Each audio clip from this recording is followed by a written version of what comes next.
안녕하세요. 도전하는 지쌤입니다. 미래교육으로 한 걸음 더 나아가기 위한 도전과 반성, 미래교육 카운트다운. 이번 시간은 학부모 상담입니다. 데이터로 말하는 학부모 상담. 학부모 상담 주간이 되면 부담스러우시죠? 제가 2년 전부터 활용하는 방식인데요.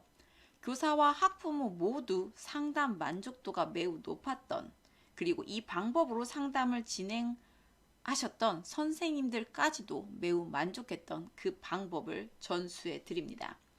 초간단 설문 방식으로 학생 관계를 한눈에 파악하여 이를 토대로 상담을 이어나가는 방법과 그 템플릿을 공유해 드립니다. 그럼 공개 수업을 시작합니다.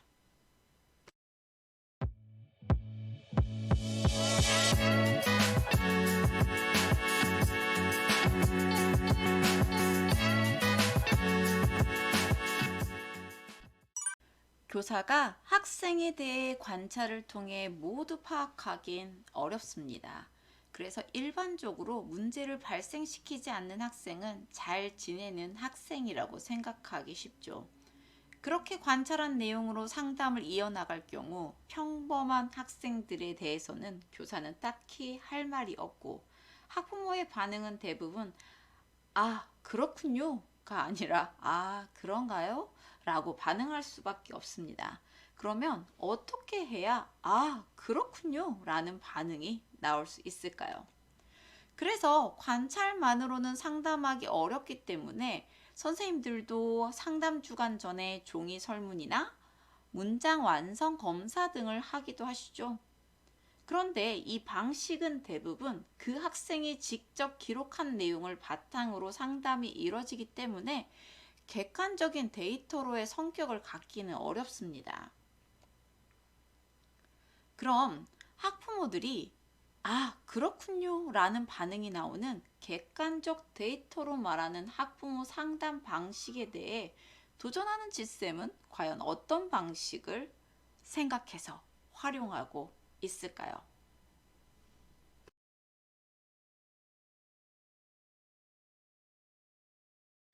제가 선택한 방식은 바로 구글 설문의 체크박스 형식입니다.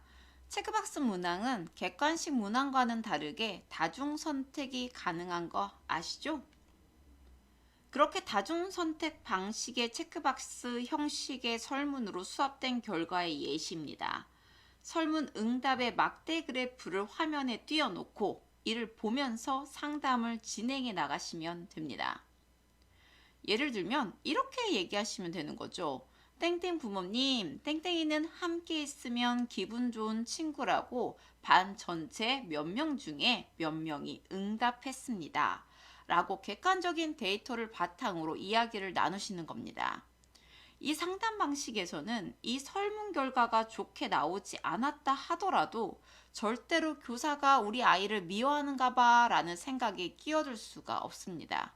그럼 제가 대표적으로 실시하는 설문 문항을 조금 더 살펴보겠습니다. 저는 체크박스 문항을 통해 대표적으로 이 6가지 항목은 꼭 실시합니다. 첫 번째, 함께 있으면 기분 좋은 친구. 두 번째, 함께 있으면 다소 불편한 친구. 세 번째, 수업 시간 태도가 바른 친구. 네 번째, 나랑 친하게 지내는 친구. 다섯 번째, 아직 친하지는 않지만 친해지고 싶은 친구. 여섯 번째, 도움이 필요해 보이는 친구. 이 항목만 가지고도 상담을 진행하실 때 20분은 휙 지나간답니다. 그럼 실제 제가 활용하는 설문 템플릿을 보면서 설명을 이어나가 보겠습니다.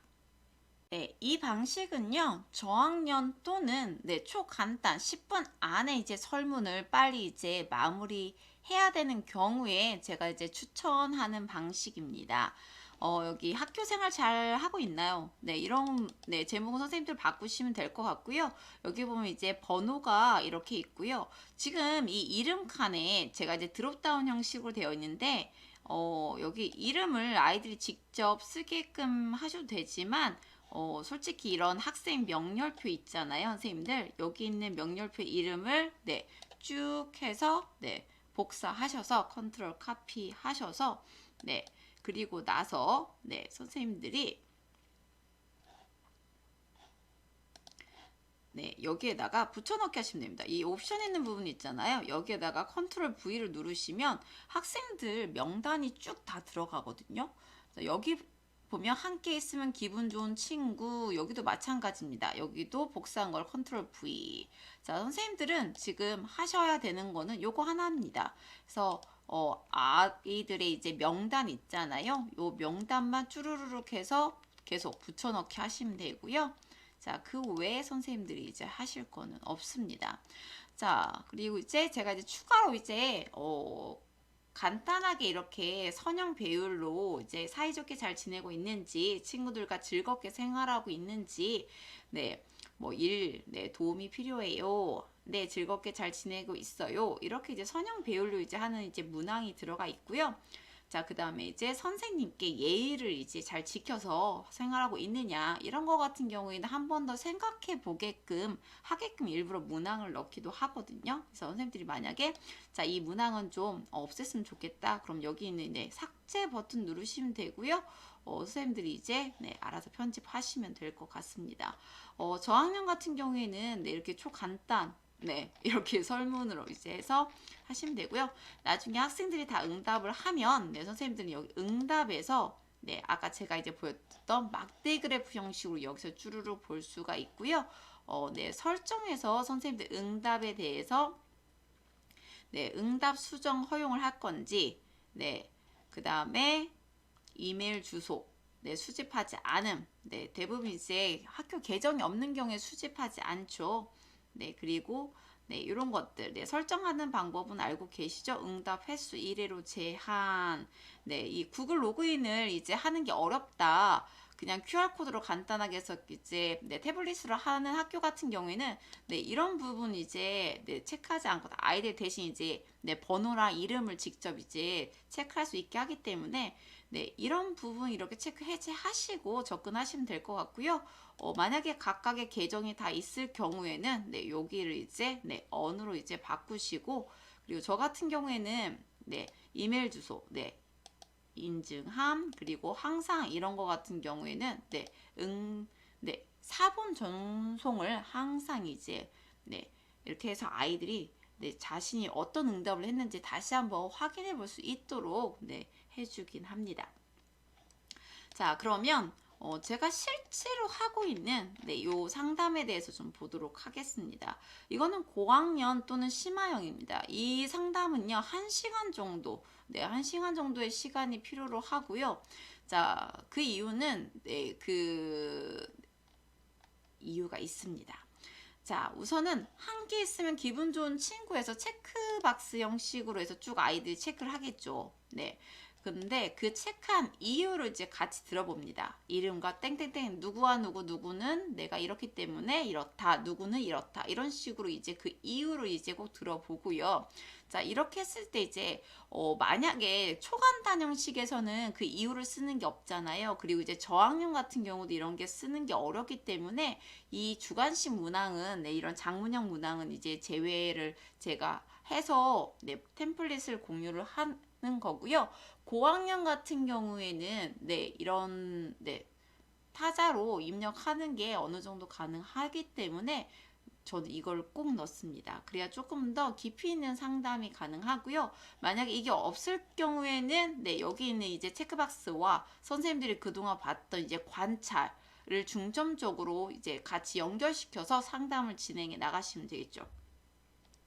자, 그리고 이제 여기 있는 문항도 함께 했으면 다소 불편한 친구, 네, 그 이유, 네, 수업 시간 태도가 바른 친구, 그리고 나랑 친하게 지내는 친구, 아직 친하진 않지만 친해지고 싶은 친구, 네, 도움이 필요해 보이는 친구. 이 도움이 필요해 보이는 친구 같은 경우에는 그 친구에게 어떤 도움이 필요할까요? 네, 이런 문항을 이제 넣기도 하고 그래서 너는 그 친구에게 어떤 도움을 줄 수 있니? 그런 계획도 한번 써보게 학생 행위의 주체성을 이제 네, 강조할 수 있는 이런 부분 생각해 볼 수 있는 이런 문항을 더 추가해서 넣기도 합니다. 자, 그리고 잘 지내고 있는지. 네. 제가 그리고 이제 내 이야기로 이제 넣는 부분이 있어요. 이제 뭐냐면, 나는 가족의 행복을 위해 노력이라는 걸 한다. 네. 어쨌든 행위의 주체성이거든요. 나는 행복하다 이런 게 아니라 내가 본인이 노력을 하고 있는가. 이런 부분에 대해서 이제 생각해 볼 수 있는 기회를 주는 거고요. 자, 그리고 자, 나는 가족에게 어떤 사람인가? 네, 받기만 하려는 이기적인 욕심쟁이다. 아낌없이 주고 가족과 함께 하려고 노력하는 사람이다. 뭐 이런 것들. 네, 그리고 내가 더 노력한다면, 네, 우리 가족의 행복 점수는 얼마까지 가능하다고 생각합니까? 라고 이제 네, 이게 그냥 우리 가족의 현재 지수가 아니라 본인이 조금 더 노력을 하고, 그러니까 행위의 주체성과 이제 변혁적 역량 부분에 대해서 조금 더 생각해보고, 네, 자극을 시키기 위한 문항이고요. 자, 그리고 네. 자아 존중감이죠. 나는 나를 사랑한다. 내가 소중하다. 난 내가 좋다. 난 참 멋있다. 이 말에 공감하시나요? 이제 이런 부분. 네, 그리고 체크한 이유에 대해서 들어보고요. 그리고 학습 성취도 어느 정도 잘 따라오는 것 같은가? 네, 스스로 체크하고요. 자, 그리고 올라와서 학년이 올라와서 이제 한 두 달 정도 어느 정도 역량이 이제 향상됐다고 생각하느냐. 자, 그렇게 체크한 이유가 무엇이냐. 네. 자, 그 다음에 여기 보시면요. 요즘 내가 네, 더 나은 내가 되기 위해 노력하고 있는 것. 네.